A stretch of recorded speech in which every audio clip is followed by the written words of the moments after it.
மாவு போட்டுருக்காங்க. சரி, போட்டு இது போயிட்டு தானே இருக்கு. இது வந்து ஃப்ரண்ட் போர்ஷன் இருக்கு.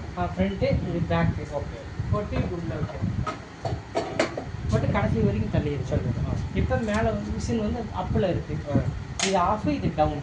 டவுன் போட்டு இந்த புஷ் பட்டன் அழுத்துறோம். அடுத்தது அது வந்து இது மோட்டாரோட ஸ்பீடு. இப்போ வந்து எதுக்காகனா, இப்போ எண்ணெய் வந்து ரொம்ப காஞ்சி இருக்குன்னா இந்த 100ல வச்சு அழுத்தணும்னா எண்ணெய் செதற வாய்ப்பு இருக்கு. அதனால வந்து ஸ்பீடை கண்ட்ரோல் பண்ணிக்கலாம். மினிமம் வந்து 50 இருந்தால் போதும் நமக்கு. அப்போதான் அந்த எண்ணெய்க்கு நல்லா வாட்டமாக வரும். இப்போ நம்ம இப்படி பண்ணோம்னா ஒன்றும் பண்ண தேவை. நீங்கள் டைரெக்டாக எண்ணெயில் புளிகிற மாதிரி தான் இந்த அளவுக்கு இருந்தால் போதும். இப்போ எண்ணெய் ரொம்ப காஞ்சி இருக்குன்னா நீங்கள் அப்படியே கொஞ்சம் கொஞ்சம் ஸ்பீடு ஏற்றிக்கலாம்.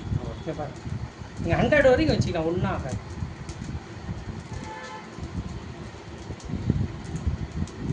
நடுவில் நிறுத்தணும்னா நீங்கள் பாருங்க, இதை ஆஃப் பண்ணிங்கன்னா போதும், நின்றுடும்.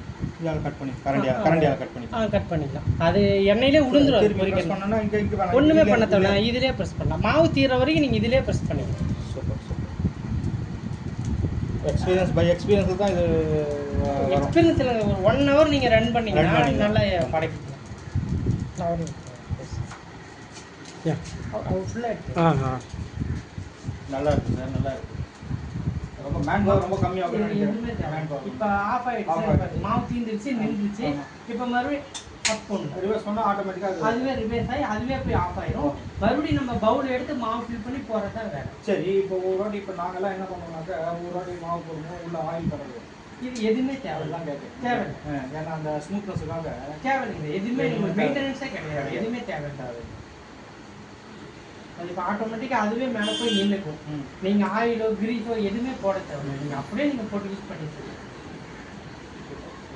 இப்போ மேலே போட்டு அதுவே ஆட்டோமேட்டிக்காக ஆஃப் ஆகிடும். ஆஃப் ஆனதுமே இந்த நம்ம பவுல் வெளியே எடுத்துக்கலாம்.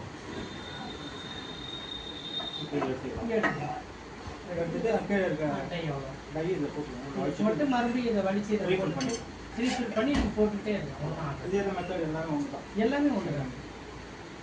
நல்லா இருக்கு. உங்களுக்கு என்ன மாடல் வேணுமோ அதை இந்த டை இந்த மாதிரி கொடுத்துருவோம். டை மாற்றி மாற்றி போட்டுக்கலாம். வேற எதுவும் நல்லா அருமையாக இருக்குது. மேன் பவர் ஈஸியாக இருக்குது. க்ளீனிங் நம்ம பக்காவாக இருக்குது. உள்ளலாம் இது க்ளீன் பண்ணிக்கிறோம். சப்போஸ் இதுவுமே நீங்கள் தனியாக எடுத்தே வாஷ் அது பண்ணி தான் ஆகணும் சார். டெய்லி பண்ணி தான் ஆகணும். கல்ட்டுற மாதிரி தான் கொடுக்கணும். எல்லாமே தனித்தனியாக எடுத்து வாஷ் பண்ணிக்கலாம். அவ்வளோதான் க்ளீனிங்கே, அவ்வளோதான். சிம்பிள் அண்ட் நல்லா கட் பண்ணிடுவோம்.